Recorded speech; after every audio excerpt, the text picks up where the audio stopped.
The French Revolution began with a cry for freedom, equality, and fraternity, igniting a fire that promised to reshape society. Yet, what if, in its pursuit of justice, the revolution inadvertently summoned a force darker than it ever intended? What began as a movement to topple an oppressive monarchy descended into a bloodbath of paranoia, fear, and suspicion.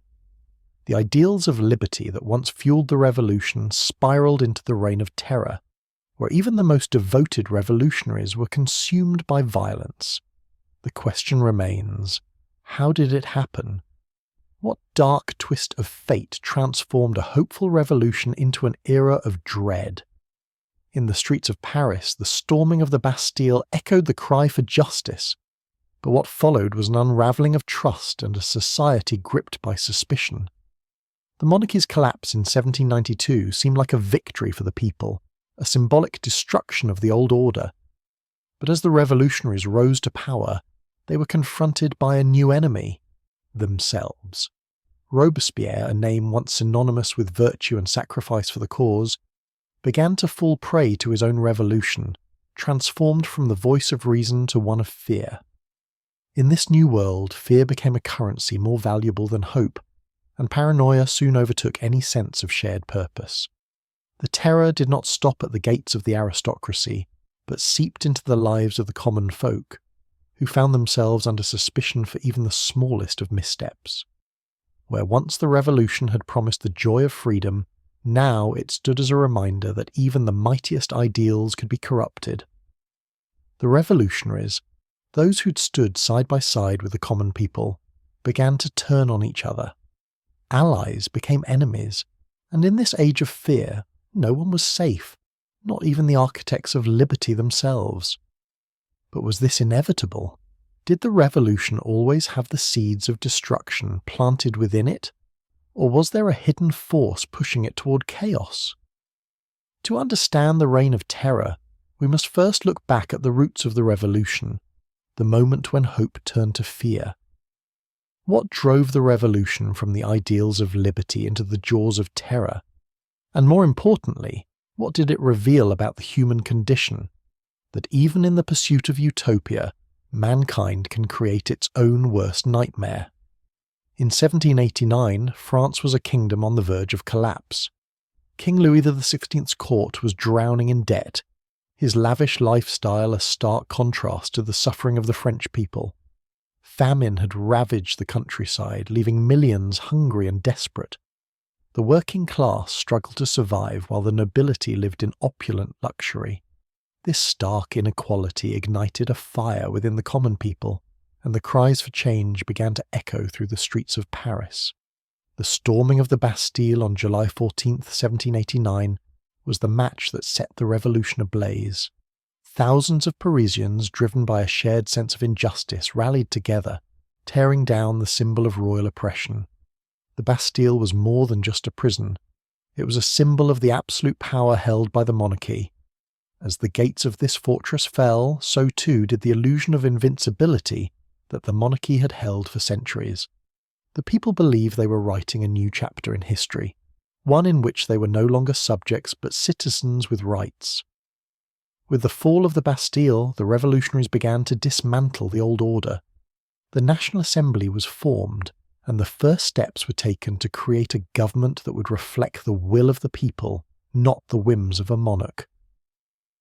The Declaration of the Rights of Man and Citizen was introduced, proclaiming that all men were born free and equal, and that liberty, property, and security were natural rights. These words, powerful and full of promise, ignited the imaginations of millions across France.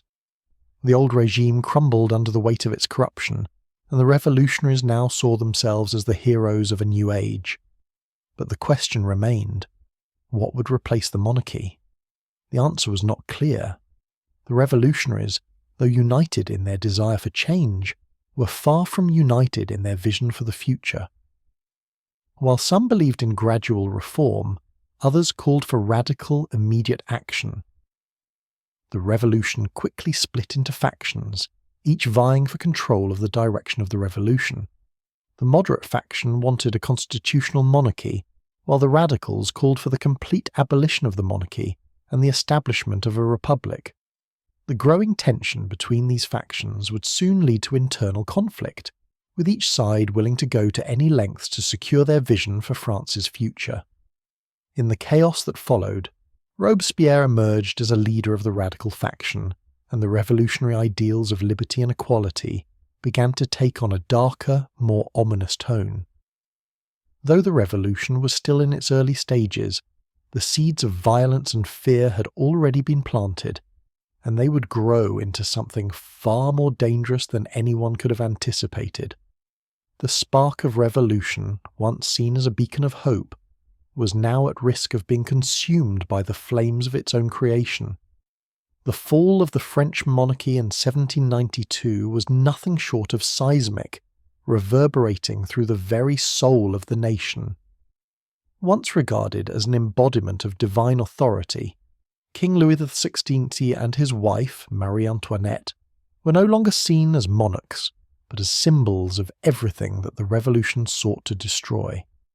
The royal family, out of touch with the realities of the French populace, had become a burden to the people they were meant to serve. As France plunged deeper into revolution, the king and queen's position became increasingly untenable. Their lavish lifestyle amidst widespread famine and suffering had long incited rage among the common folk, but it was the king's refusal to accept reform that sealed his fate. On the night of June 20th, 1791, Louis XVI and his family attempted to escape Paris in what became known as the Flight to Varennes. Their hope was to flee to the royalist stronghold of Varennes and rally support to restore their absolute power. But the plan quickly unravelled when they were recognised by a local postmaster, and their arrest signalled to the nation that their king was no longer the uncontested authority. When they were brought back to Paris, their attempted escape shattered any remaining illusion of legitimacy. The monarchy, once seen as a stabilising force, was now regarded as an obstacle to the revolution. The king was no longer a symbol of unity but of betrayal. The National Assembly, once willing to work with the monarchy, now recognised that the only way forward was to strip the king of his power. The revolution had claimed the monarchy's crown, and a republic was born out of its ashes. On August 10th, 1792, the royal palace at Tuileries was stormed, and the monarchy was officially abolished. The king and queen were arrested and placed in prison, awaiting their fate. The streets of Paris were filled with both hope and fear as the revolutionaries celebrated their victory. However, even as the monarchy fell, questions about what would come next began to bubble up. The National Convention, the new governing body, was tasked with determining the fate of the royal family and the direction the revolution would take. The mood was tense. While some saw the removal of the monarchy as a triumphant moment, others began to wonder if the revolution could ever truly succeed without creating new forms of power to replace the old.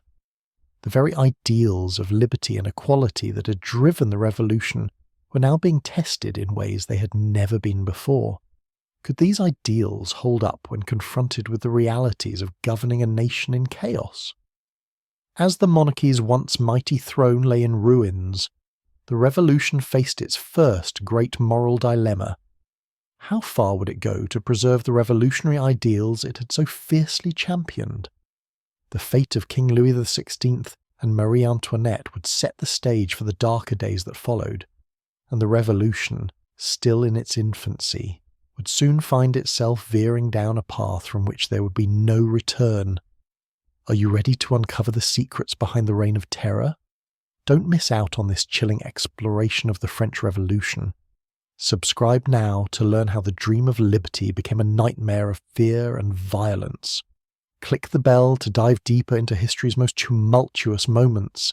Maximilien Robespierre was a man of ideals, driven by the belief that the revolution must be defended at any cost.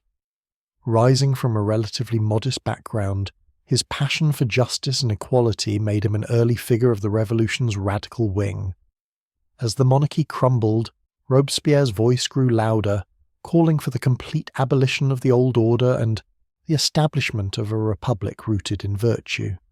His unwavering commitment to the revolution earned him the respect of many, but also set him on a collision course with those who had more moderate views. Robespierre believed that the revolution's success depended on purity and virtue, qualities that, in his mind, justified any means to ensure its survival. With the monarchy now overthrown and the royal family imprisoned, France found itself in a precarious position. External threats, such as foreign monarchies seeking to quash the revolution, were compounded by internal divisions. The revolution's initial unity was fracturing as radicals pushed for more aggressive measures, and moderates, who had once sought to work with the monarchy, now sought to temper the revolution's excesses. Robespierre's influence continued to grow as he became a leader within the Jacobin Club, a group of radical revolutionaries that would come to dominate the National Convention. Robespierre's philosophy of virtue through terror would soon take root as the foundation for his actions. The external enemies of the revolution were numerous, but Robespierre increasingly saw internal enemies as a more immediate threat. He believed that anyone who opposed the revolution, no matter their status or past loyalties, posed a danger to the fragile republic. As the revolution entered its most radical phase, Robespierre became one of the driving forces behind the creation of the Committee of Public Safety, a powerful body tasked with protecting the revolution from its enemies. The committee was granted sweeping powers, and under Robespierre's leadership it took drastic measures to protect the revolution, including the implementation of the Reign of Terror. The revolution's radical leaders believed that the revolution was constantly under siege, and the only way to preserve it was through force. Robespierre's fervour led him to endorse the use of extreme violence to root out counter-revolutionaries, believing that the terror was necessary to safeguard the ideals of the revolution. The guillotine became the instrument of this radical vision, as accusations of counter-revolutionary activity spread quickly and without evidence. This period of fear would prove to be one of the most chilling aspects of the revolution, as Robespierre and his allies held the fate of the accused in their hands. The desire to purify the revolution, to protect it from both real and perceived threats, consumed Robespierre, who became both a hero and a tyrant in the eyes of many. He justified the violence by pointing to the moral purity of the revolution's goals, but in doing so he blurred the line between justice and terror. His rise marked the beginning of an era where revolutionary ideals would be tested not by reason, but by blood. As Robespierre's power expanded, so too did the scope of his influence, and soon no one, whether revolutionary or royal, was safe from the growing tide of suspicion and fear. As the revolutionary flames that once united the French people began to burn hotter, the revolution fractured into two distinct factions, each pulling in opposite directions. On one side, there were the radical revolutionaries, pushing for an immediate and absolute transformation of society, willing to sacrifice anything and anyone in the name of liberty, equality, and fraternity. These men and women, led by figures like Robespierre, believed that the revolution's purity could only be ensured through terror. They saw enemies everywhere, both internal and external, and believed that the only way to preserve the revolution was by crushing any sign of dissent. On the other side were the moderates, who, although committed to the ideals of the revolution, believed in gradual change and sought to stabilize the country through more measured reforms. They feared that the radicalism of the revolution would not only destroy the monarchy, but would tear apart the very fabric of society itself. These moderates believed that too much bloodshed could not only ruin the revolution's moral standing, but would also jeopardize the future of the Republic. The conflict between these two groups was more than just a political battle. It was a fight for the very soul of the revolution. Each side was convinced that the other was leading France to ruin. The radicals believed that the moderates, in their hesitation and reluctance to embrace total change, were betraying the revolution's goals. The moderates, in turn, saw the radicals as dangerous zealots who would stop at nothing to achieve their vision of a purified, terror-filled society. The result was a nation split into two camps, each seeing the other as an existential threat. This division was most starkly felt within the newly formed National Convention, where fierce debates raged over the future of France. The more moderate Girondins pushed for a more tempered approach, arguing that the revolution should be preserved through diplomacy and reason, while the radical Jacobins, led by Robespierre, argued that only through the destruction of the monarchy and the establishment of a republic could true liberty be achieved. The debate grew more intense as the revolution deepened. With the monarchy gone, France was left in a state of uncertainty. The country faced both internal strife and external war, as monarchies across Europe feared the spread of revolutionary ideals. Revolutionary France stood alone, its survival threatened by every direction. While the radicals advocated for a relentless purge of the royalist and counter-revolutionary elements, the moderates advocated for negotiation, reconciliation, and cautious reform. The nation's ideological rift widened, and soon the debates that had once been confined to intellectual circles spilled out into the streets, where the people of Paris and of France took sides. The growing sense of fear and distrust between the factions would soon give way to a new phase of the revolution, one that would set the stage for the Reign of Terror. A nation that had once fought side by side to overthrow an ancient monarchy now found itself at war with itself, as the ideals of the revolution became twisted by the very forces that had once sought to protect them. As the revolution reached its darkest phase, the guillotine, once a symbol of mercy, became the embodiment of fear and destruction. It stood tall in the Place de la Révolution, its sharp blade gleaming under the Parisian sky, a reminder that the revolution's ideals had been perverted by terror. The once heroic vision of liberty and equality, so passionately championed by the revolutionaries, had now turned into a weapon of mass execution. The Reign of Terror had begun, and with it came an unprecedented wave of violence. Revolutionaries, who had fought for justice, now sought to silence any threat to their version of the new republic, whether real or imagined. Those accused of being enemies of the revolution were often given little more than a fleeting glance of justice before being sentenced to death. The guillotine, the supposed tool of enlightenment, was now wielded as a tool of fear and power. In the streets, rumours spread like wildfire, and suspicion hung thick in the air. Friend turned against friend, and even the slightest hint of disloyalty could lead to arrest and execution. The Committee of Public Safety, led by Robespierre, oversaw this terrifying new order. In their eyes, the revolution could only be saved through absolute control, and the bloodshed was justified as a necessary evil. Yet, as the terror escalated, even Robespierre began to fear the very system he had helped create. The executions grew more frequent, and the faces that once smiled in the streets of Paris now wore expressions of dread. The city was a powder keg, and no one knew when it might explode.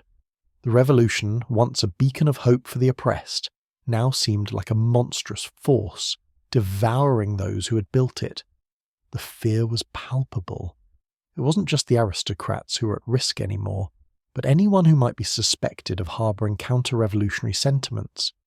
The intellectuals, the moderate revolutionaries, the innocent civilians, all could fall victim to the growing bloodlust. No one was safe from the guillotine's shadow. For every execution, the sense of paranoia deepened, and with each fall of the blade, the revolution seemed to spiral further out of control.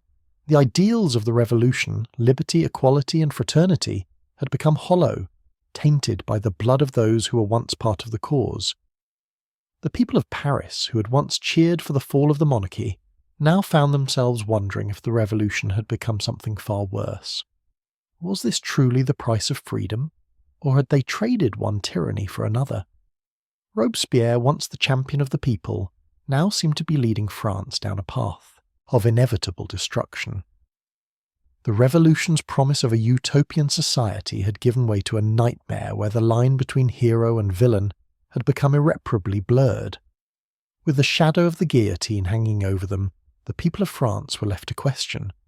Was it too late to stop the madness, or had the revolution become a force that could never be undone?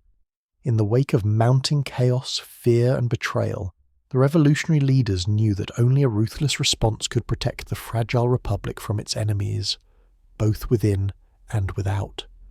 Thus, the Committee of Public Safety was born.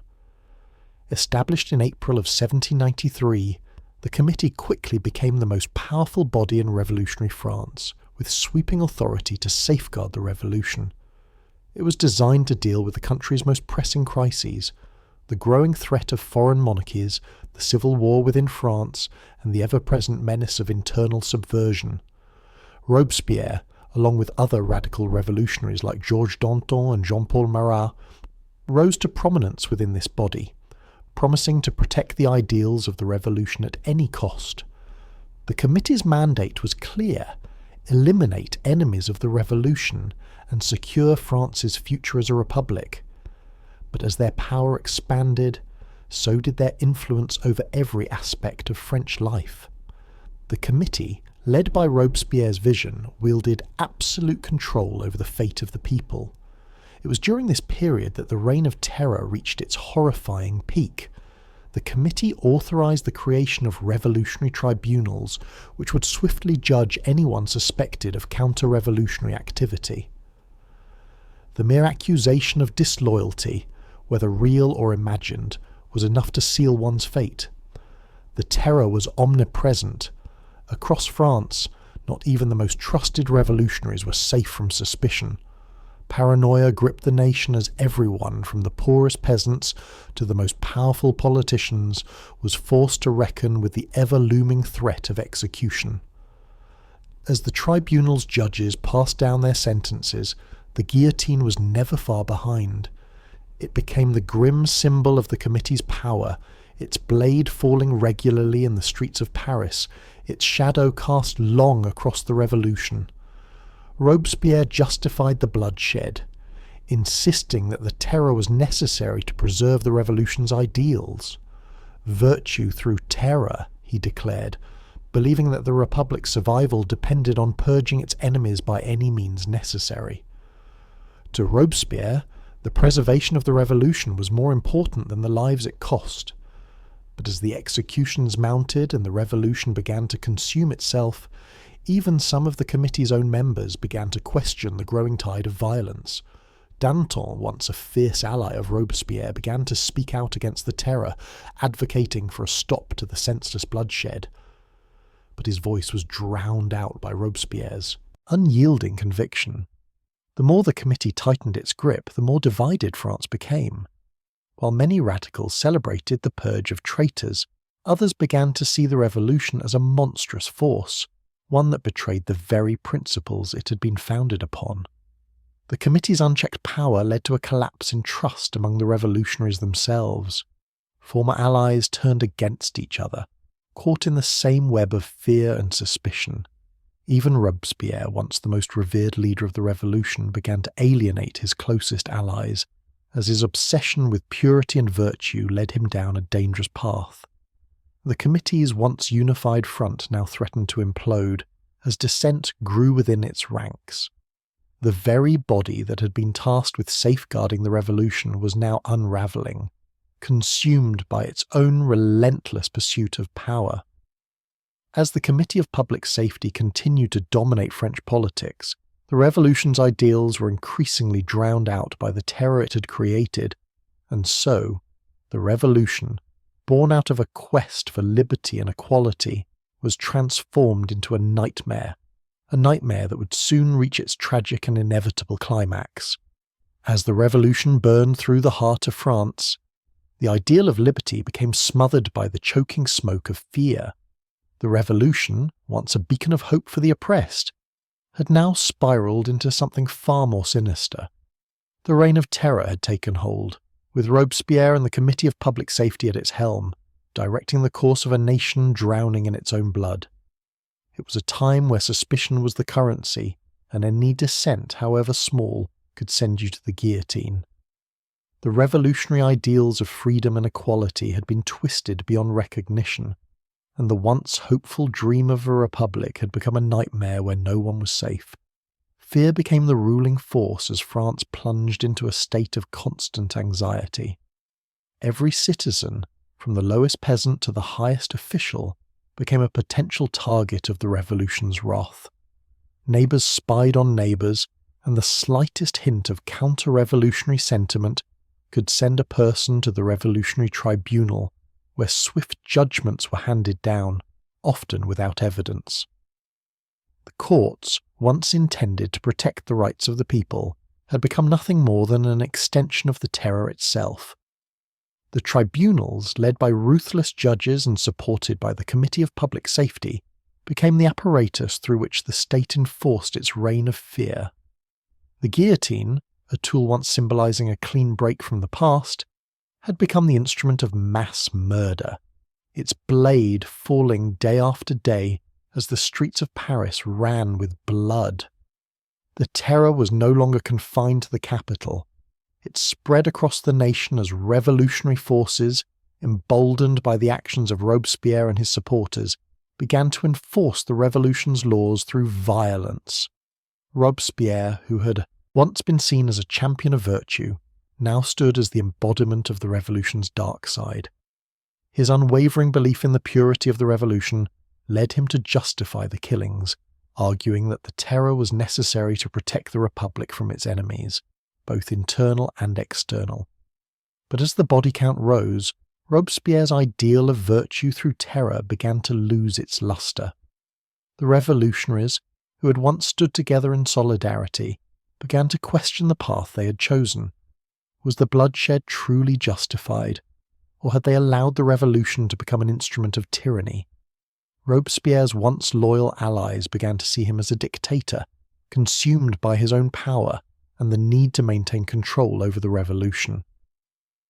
As the terror continued, the French people began to wonder, how much longer could this madness last?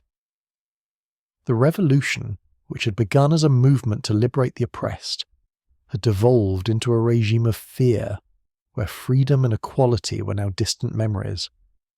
The dream of a republic founded on justice and reason seemed to slip further out of reach with each passing day. The question now was whether France could ever return to the ideals it had once embraced, or if the terror would ultimately destroy the very revolution it sought to protect. The reign of terror, which had taken root so deeply in the revolution's soil, threatened to be its final chapter.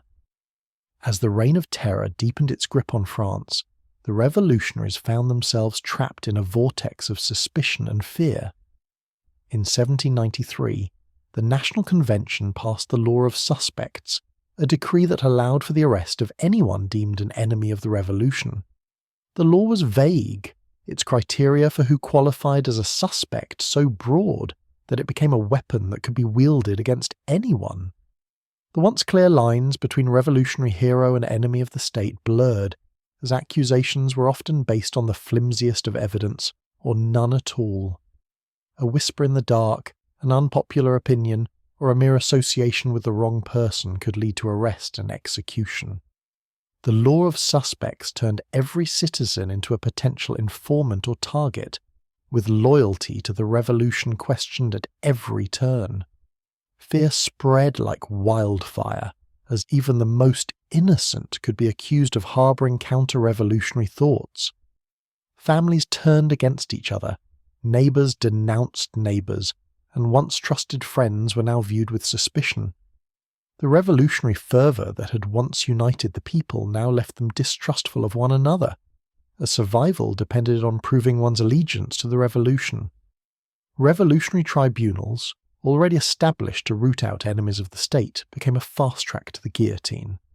The law's broad definition of suspect meant that the tribunals were packed with the accused, many of whom were only guilty of being in the wrong place at the wrong time.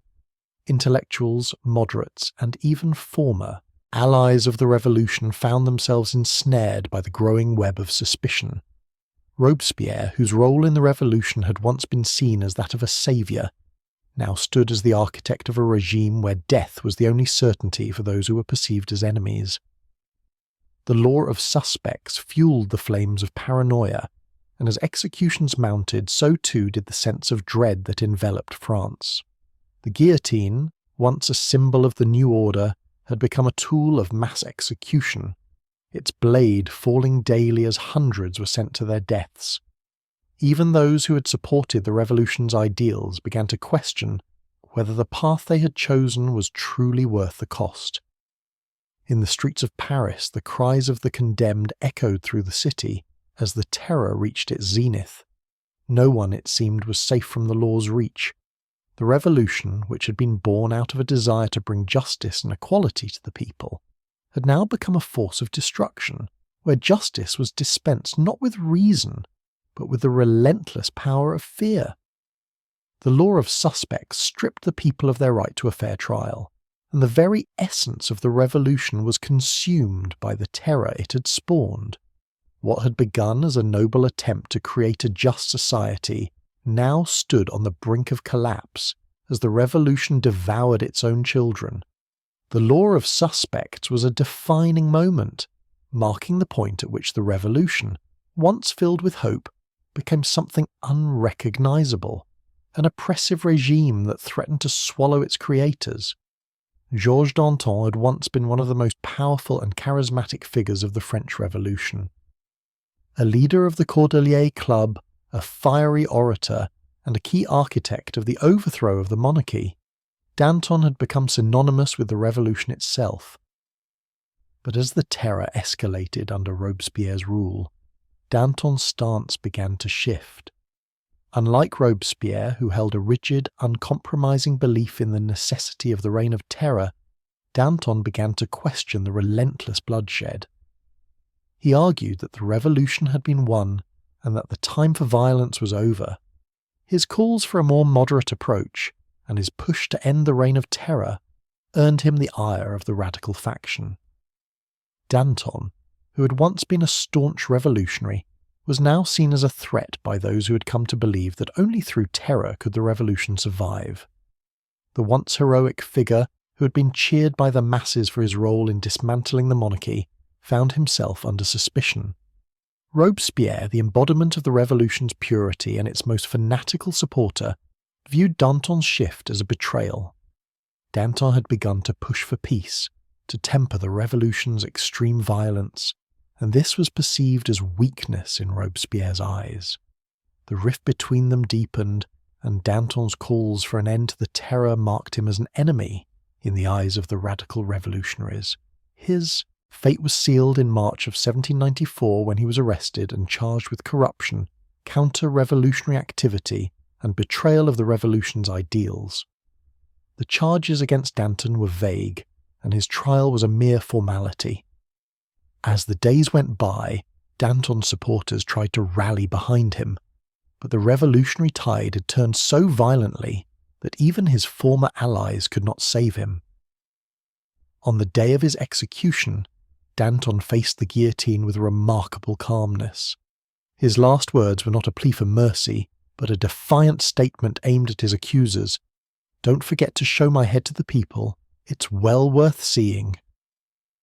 The execution of Danton was a turning point. It marked the beginning of the end for the radical phase of the revolution. The man who had helped birth the revolution now became one of its first high-profile victims. Robespierre, whose growing paranoia had led him to target Danton, had removed one of his most powerful rivals. Yet in doing so, Robespierre also began to erode the very unity that had made the revolution possible. Danton's death sent shockwaves through the revolutionary government. The violent purges of the terror had started to consume not only the aristocracy and counter-revolutionaries, but the revolutionaries themselves. Danton, the pragmatic voice of moderation, had fallen to the zealotry of Robespierre's radical vision, and his execution symbolized the deepening darkness within the revolution. As the revolution devoured its own children, Danton's death forced those who had once championed its cause to confront a painful question. Could the revolution continue without losing its very soul? The terror that Danton had warned against had already taken root, and his death would become a stark reminder of the cost of the revolution's purity. In the midst of the mounting chaos and the constant bloodshed, Robespierre, now more than ever, sought to impose order upon the revolution, not just in politics, but in the very hearts of the people. As the blood of his enemies flowed freely, Robespierre's vision began to shift toward a more spiritual realm. He sought to replace the monarchy's influence with something greater, something that would unite the revolutionaries and cleanse the moral soul of France. This was the moment when he introduced the cult of the Supreme Being, a new state-sponsored religion meant to replace the Catholic Church, which he viewed as an instrument of oppression. In the eyes of Robespierre, the revolution was not just a political upheaval, it was a spiritual renewal, a chance for mankind to be redeemed from its sins and embrace a new era of virtue. The cult of the Supreme Being, with its pantheistic beliefs and the worship of an impersonal, distant God, was his attempt to establish a universal moral code that would bind the people to the revolutionary ideals of liberty and equality. The cult's first public display came in June of 1794 with the Festival of the Supreme Being.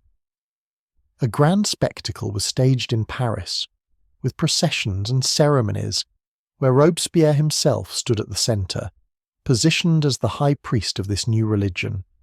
The streets were adorned with banners and altars, with citizens participating in what Robespierre hoped would be a demonstration of their renewed commitment to virtue and the ideals of the revolution. This moment was meant to serve as a celebration of the revolution's moral victory over the monarchy and the church, but the people, already weary from the endless violence, responded with a mix of confusion, disinterest, and skepticism. The spectacle of the festival felt hollow to many who had already endured too much suffering and loss. It soon became clear that Robespierre's vision of the cult of the Supreme Being, while noble in intent, lacked the emotional and spiritual resonance to capture the hearts of a fractured and fearful populace. The revolution had become a machine of terror, and the people were no longer concerned with abstract moral ideals. They were focused on survival. As Robespierre's new religious order faltered, the cracks in his own leadership began to show. His obsession with the purity of the revolution had already alienated many, and now his attempt to force a new religion upon the people seemed to many like the final step in his transformation from revolutionary leader to tyrant. The cult of the Supreme Being was not embraced with the fervour Robespierre had hoped for. It became an ironic symbol of his growing detachment from the very people he had once claimed to represent. The revolution, which had started with such promise, now seemed to be driven by fear, paranoia, and an increasingly zealous and disconnected leadership. Robespierre's failure to unite France under the banner of a new spiritual order only solidified the idea that he, like those before him, had become a dictator, a figure who sought to impose his own vision on a people who were no longer willing to follow blindly. The cult of the Supreme Being, a brief and ill-fated attempt to harness the revolutionary fervour for a new moral order, marked the final attempt of a man whose idealism had been swallowed by the terror he had helped create. As the reign of terror tightened its grip, the revolutionary tribunal became one of the most feared institutions in France. Initially designed as a temporary measure to protect the revolution from internal enemies, it soon became a permanent fixture in the revolutionary machinery, a court where accusations and suspicions could lead to swift and brutal consequences. The tribunal's primary function was to root out those considered counter-revolutionaries, enemies of the state, or anyone who even dared to question the direction of the revolution. What began as a system of judicial oversight soon devolved into an instrument of terror, where the line between justice and brutality was blurred beyond recognition. The tribunal, led by fervent revolutionaries, did not operate with the intent to seek truth, but rather to fuel the engine of revolutionary justice, regardless of the cost. The accused, often brought before the tribunal without sufficient evidence, were at the mercy of their accusers. The trial itself was a mere formality, as the verdict was almost always predetermined. The relentless tide of accusations, fueled by paranoia, meant that anyone could become a target. Even those who had once been stalwart revolutionaries like Danton found themselves facing charges of corruption and counter-revolutionary activity. The tribunal did not just execute the guilty, it executed the dissenters, the moderates, and those who dared to disagree with Robespierre's radical vision. The notorious tribunal, in all its grim efficiency, became a mechanism to eliminate anyone who posed a challenge to the revolution's increasingly violent nature. Accusations were based on fear, speculation, and rumour. The accused were often denied the right to defend themselves, with many trials lasting mere moments. As the executions mounted, the tribunal became a symbol not of justice, but of a revolution devouring its own. The streets of Paris were flooded with the whispers of betrayal, as former allies turned on each other in the hope of saving their own lives. Paranoia became a national condition, and no one was safe. Even those with no connection to the aristocracy or the royal family could fall victim to the tribunal's far-reaching powers. The guillotine, which had once been viewed as a symbol of liberation, now became a symbol of ruthless efficiency, its blade descending relentlessly day after day. The tribunal's influence spread throughout France, as local revolutionary committees adopted the same methods of fear and accusation. Whole communities were swept up in the fervour, and suspicion reigned over every corner of the nation. Families were torn apart as relatives denounced one another to avoid suspicion. The fate of countless men and women was sealed by the unpredictable whims of the tribunal, and many soon realized that the revolution they had fought for had become a nightmare of its own creation. The tribunal, once a tool for justice, had become a tool of control, fear, and oppression.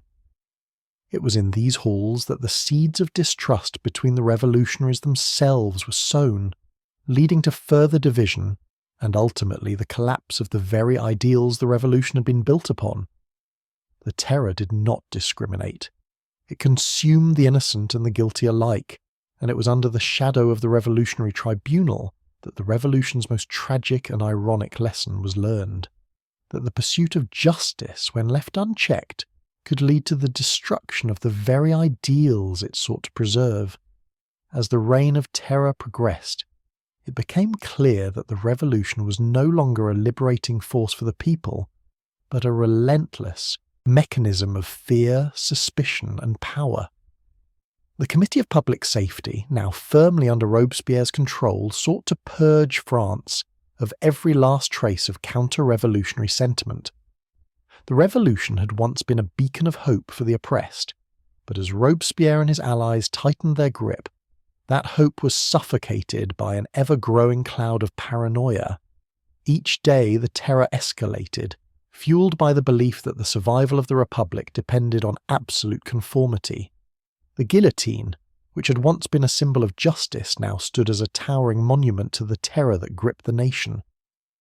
As the list of the accused grew longer, fear spread like wildfire. The revolution had become a monster, devouring its own. Neighbours turned on neighbours, friends denounced friends, and families were torn apart by the ever-present threat of the revolutionary tribunal. The committee's power was unchallenged, and those who spoke out against the terror were quickly silenced.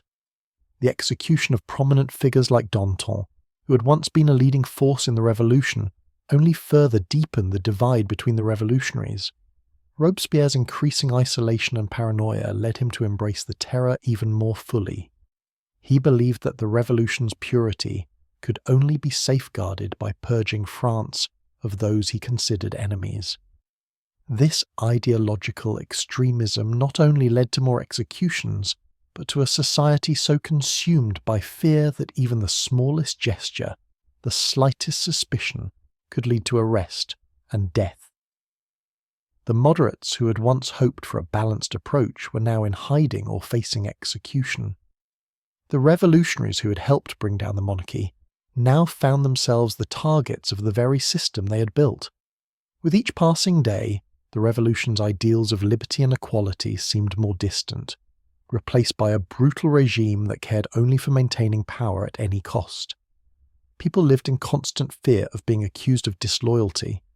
The line between revolutionary and enemy had become blurred, and there was no clear path back to reason or sanity. The terror intensified as Robespierre's vision of the Republic grew ever more rigid. His belief that virtue could only be achieved through terror becoming the foundation of his rule. No one, neither aristocrats nor commoners, was safe from the reach of the revolutionary tribunal. Even the slightest association with a suspected enemy of the state could result in arrest, trial, and execution. What began as an effort to bring justice to the oppressed had become a system of totalitarian control, where fear and violence replaced reason and discourse. Robespierre's obsessive pursuit of virtue through terror had fractured the revolution's moral foundation. The revolutionaries who had once fought for justice now found themselves on the same chopping block as the aristocrats they had overthrown. The terror, it seemed, had no end. The revolution, born from a desire to create a better society, had instead turned into a nightmare where the ideals of liberty and fraternity were lost in a sea of blood. The people who had once fought for freedom now lived in a constant state of dread, knowing that the next name on the list could easily be their own. As the terror reached its peak, the very man who had orchestrated it began to feel the weight of his own creation. Maximilien Robespierre, once the embodiment of revolutionary virtue, had become the very thing he had fought against, a tyrant driven by paranoia and the need to preserve his vision of the revolution at any cost. His unwavering belief in the purity of the revolution and the necessity of terror had alienated many of his former allies. What had begun as an attempt to safeguard the ideals of liberty, equality, and fraternity had morphed into a system of fear and oppression, and the very revolutionaries who had once hailed Robespierre as their leader began to question his methods. Robespierre's obsession with purifying the revolution through terror left no room for dissent. His actions had created an environment where even the most minor deviation from his strict vision could result in arrest and execution. The Committee of Public Safety, under his direction, became an instrument of ruthless control, and the Revolutionary Tribunal had become a death sentence for anyone who dared to question the course of the revolution. But the very system that had elevated Robespierre to power was now turning against him. As the number of executions grew, so too did the resentment among those who had once supported him.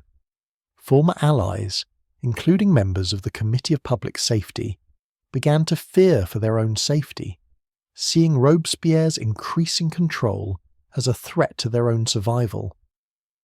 The revolutionary ideal of equality and fraternity, once so compelling, had been replaced by a single, terrifying demand: absolute loyalty to Robespierre and his vision.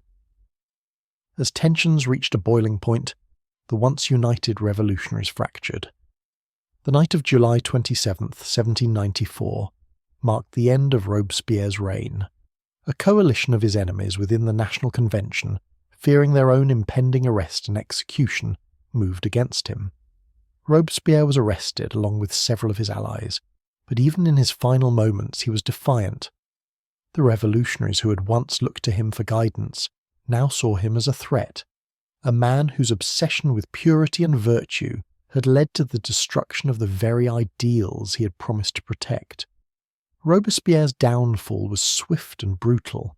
His arrest and the subsequent execution of his closest allies marked the end of the reign of terror. For the first time in months, the streets of Paris were filled with a sense of relief. Robespierre, the man who had taken the lives of so many in the name of virtue, was gone. Yet his fall was not the end of the revolution. It was the beginning of a new chapter. The terror had consumed the revolutionaries themselves, and the scars left by Robespierre's reign would take years to heal.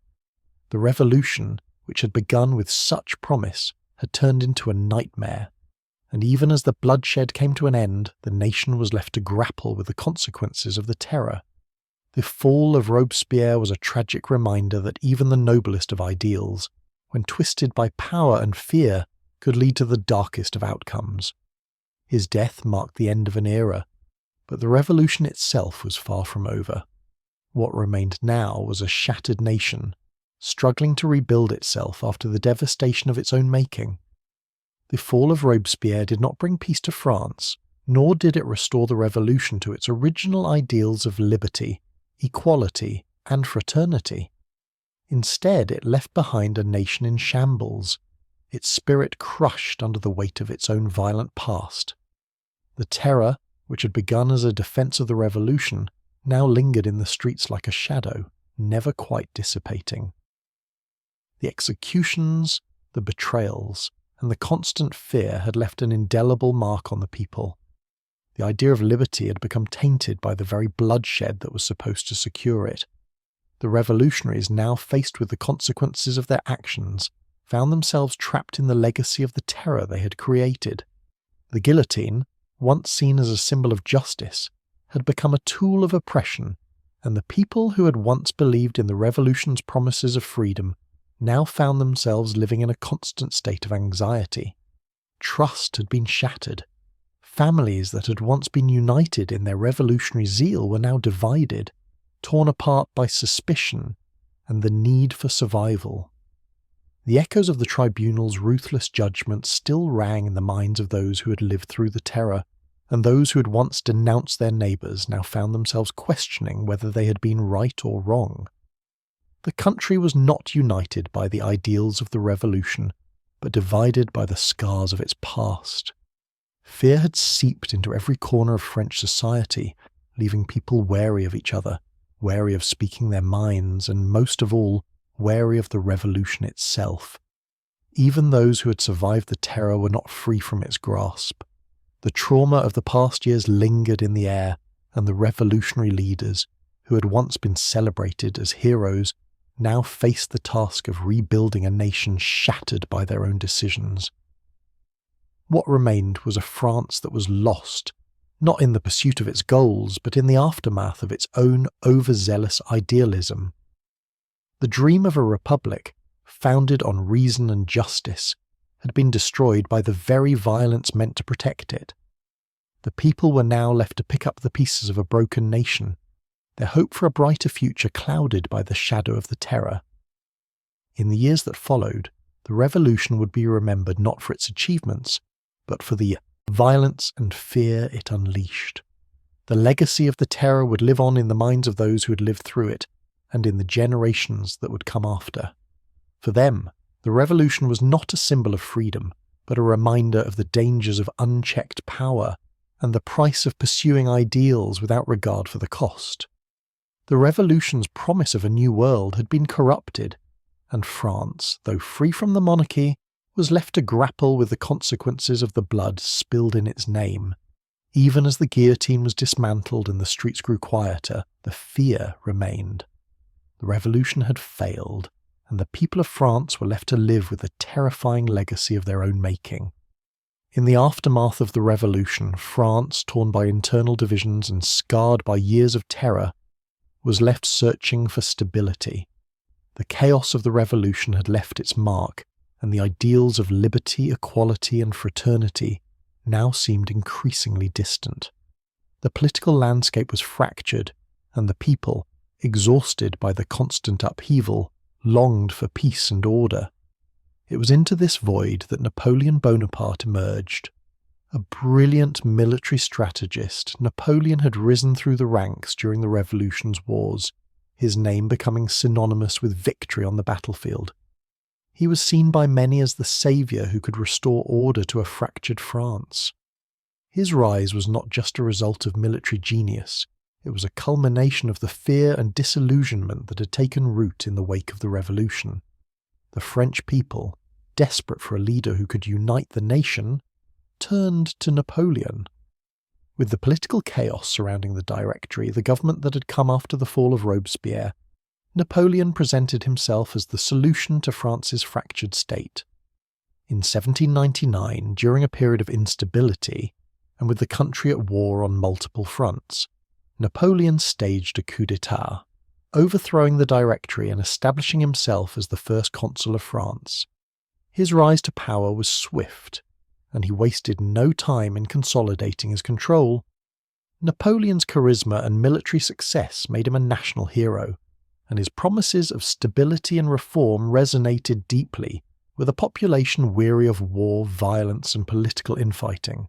His government enacted a series of reforms, including the Napoleonic Code, which streamlined and standardized French law, and he worked to restore order by centralizing power and suppressing any opposition. Under his rule, France's military fortunes turned around, and Napoleon led the French army to a series of spectacular victories across Europe. His reputation as a military genius grew, and with it, his ambition. Napoleon's control over France became absolute, and in 1804 he declared himself emperor, solidifying his grip on power. The revolution's original ideals, especially that of liberty, had been replaced by an authoritarian regime, but Napoleon's popularity remained high. The French people, still recovering from the terror and looking for stability, saw Napoleon as their protector, someone who had restored France's honour and dignity after years of revolution and war. Yet, beneath the surface of Napoleon's success lay the seeds of his downfall. His increasingly authoritarian rule, his desire for European dominance, and his constant expansion of the French Empire would ultimately lead to his undoing. Napoleon's campaigns spread French influence across much of Europe, but they also stretched France's resources thin and provoked fierce resistance from other European powers.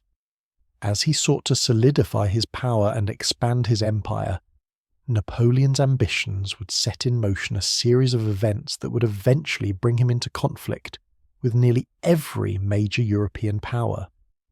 The rise of Napoleon marked the end of the revolutionary era and the beginning of a new imperial age. While France had emerged from the revolution with the promise of a republic, it would be Napoleon, with his iron will and vision of glory, who would reshape Europe in his own image. The revolution's promise had been corrupted, but Napoleon's rise, though born out of the ashes of that same revolution, would forever change the trajectory of France and the world. As the smoke of revolution began to clear and the rise of Napoleon marked the dawn of a new age, the ideals that had once fueled the French Revolution were left to simmer in the aftermath. The dream of a republic founded on liberty, equality, and fraternity seemed distant, overshadowed by the authoritarian rule that had followed. The revolutionaries, who had once stood together in the name of justice, now faced the painful reality that their efforts had been co-opted by power and fear. France, once united by a common vision of a better future, now found itself divided by the consequences of its own radical transformation. The terror, the purges, the executions, all of it had become a painful reminder that the pursuit of ideals could often lead to their corruption. The question that haunted the people of France was whether the bloodshed had been necessary, and if so, at what cost? Had they traded one form of oppression for another? The revolution's lofty goals had been shattered by the very means that had been used to achieve them.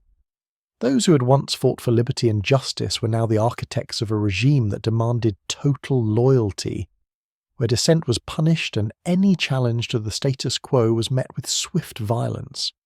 Even the great figures of the revolution, Robespierre, Danton, and others, had fallen victim to the very system they had helped create, their idealism consumed by the terror they had unleashed.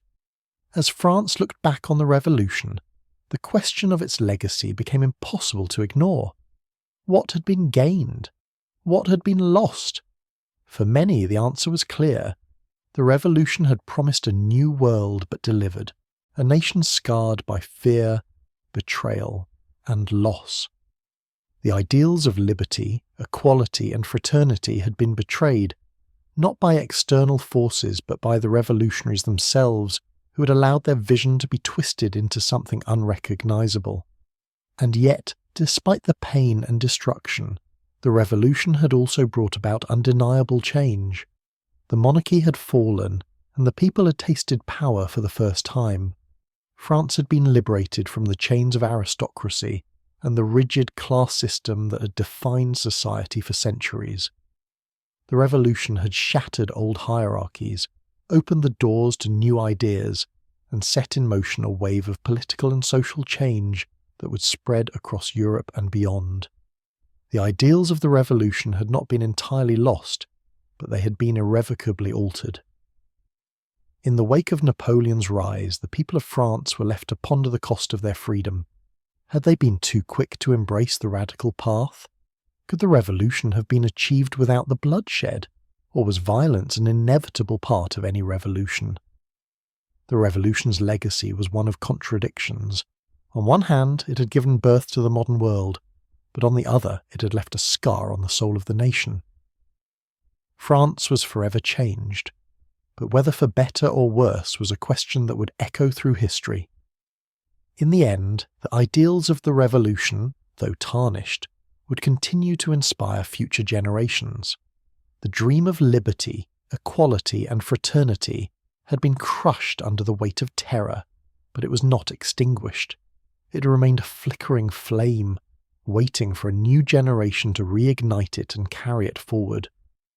The revolution had failed in many ways, but it had also left behind a legacy of hope, a hope that, despite the darkness, the ideals of freedom and justice would one day triumph. The revolution, despite its promises, had left France in a fractured state, with the nation's ideals corrupted and the people exhausted from years of chaos and bloodshed. The monarchy had been toppled, yet the dream of a free republic seemed more elusive than ever. The republic, torn apart by infighting and external enemies, was teetering on the edge of collapse. Amidst this turmoil, a figure emerged who would reshape not only France but all of Europe. Napoleon Bonaparte.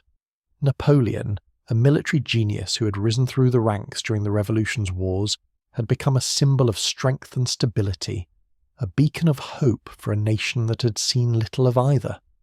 His military victories, particularly in Italy and Egypt, had earned him widespread admiration, and he quickly became a national hero.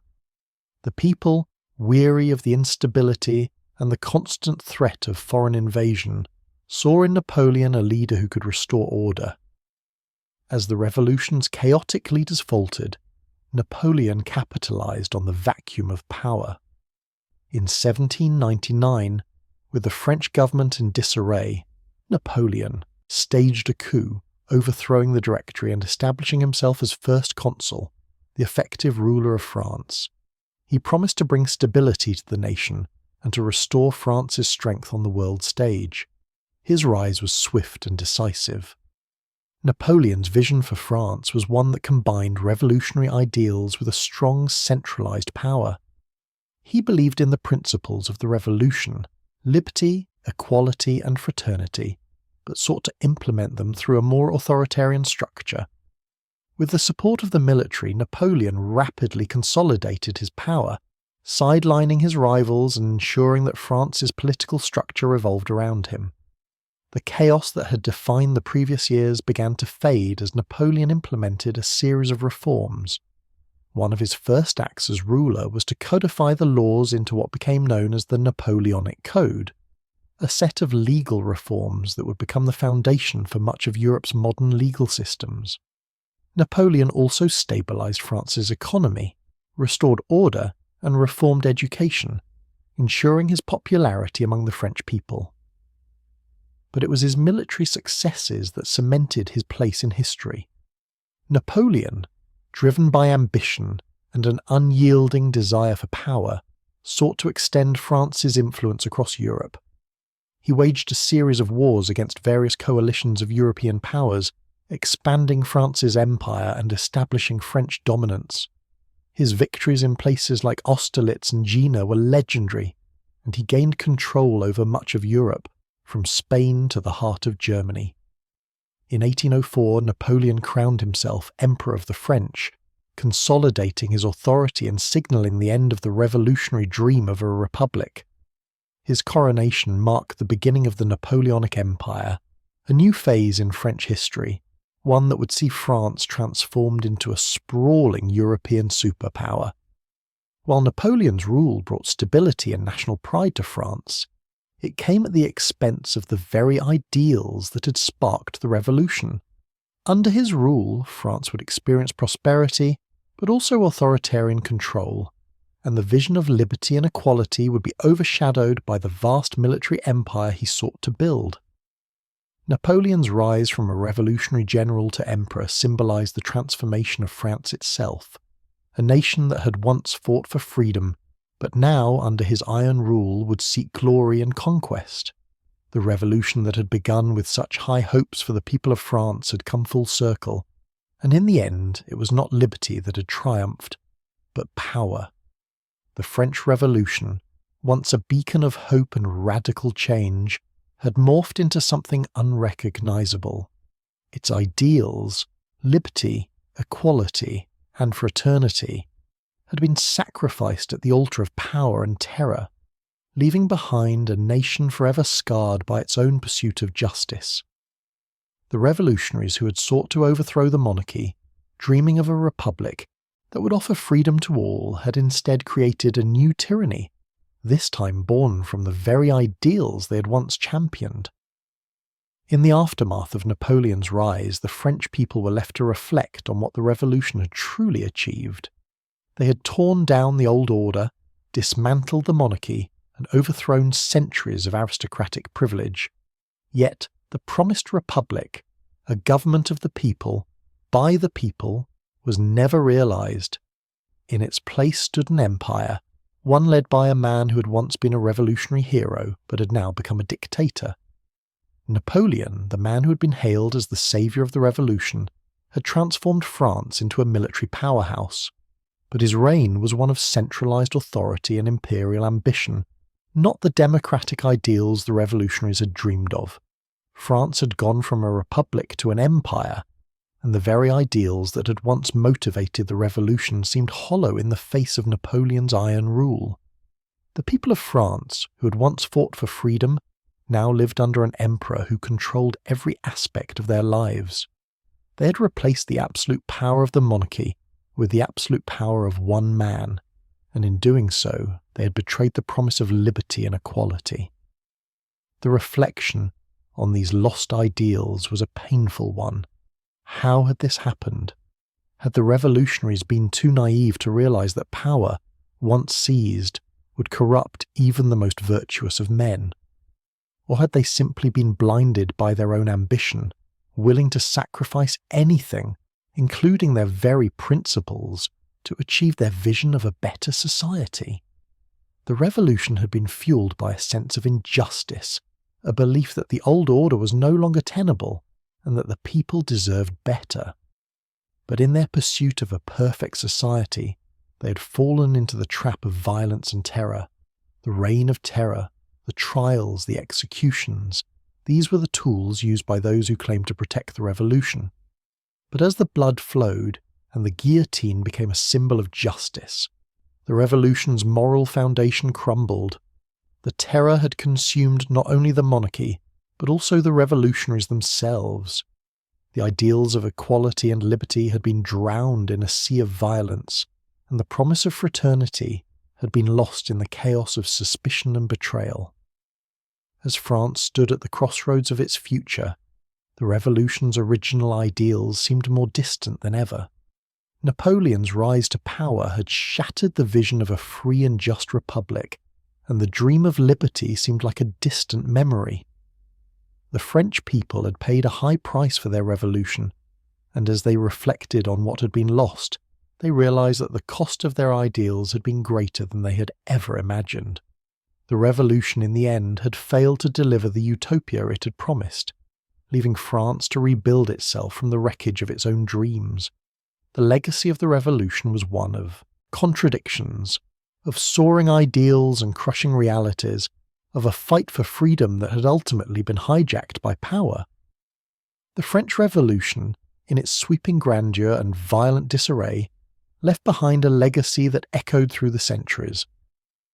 What began as a noble pursuit for justice, freedom, and equality had transformed into a tempest of terror, purging anyone who dared to question the revolution's purity. And yet, despite its bloody and tumultuous course, the revolution sparked a wave of ideas that could not be contained by the guillotine.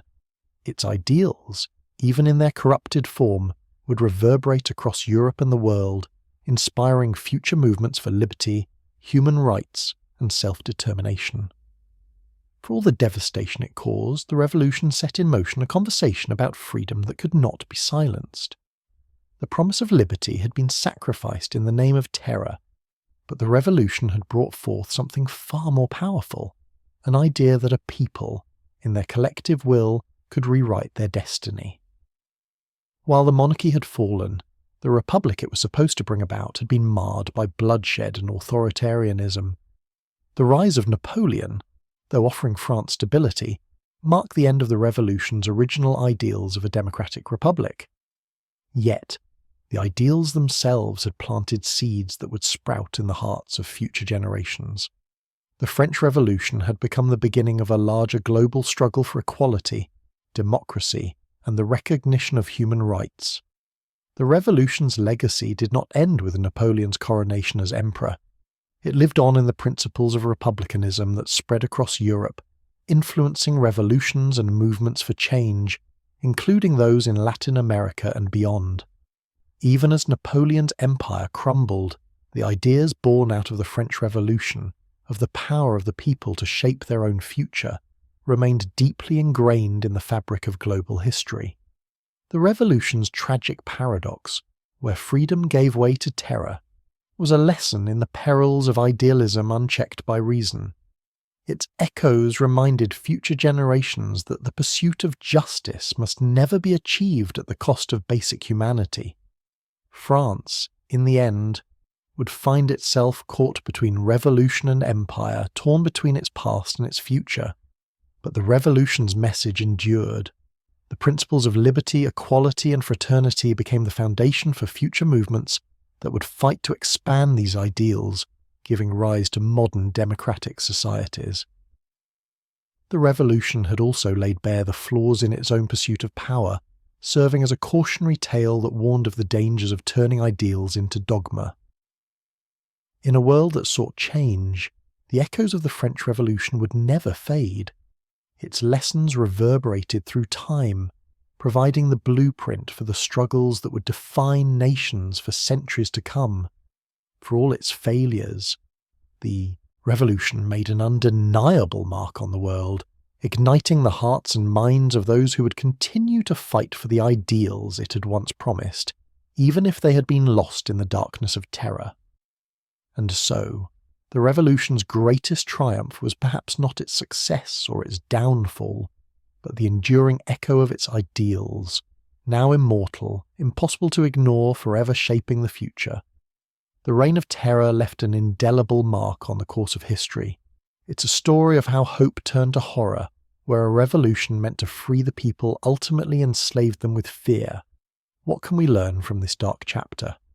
As the ideals of the French Revolution fade into the shadows of time, its lessons endure. The question remains, can the dream of a liberty ever be fully realized? Or is there always a price? Stay with us as we continue to unravel history's most profound mysteries,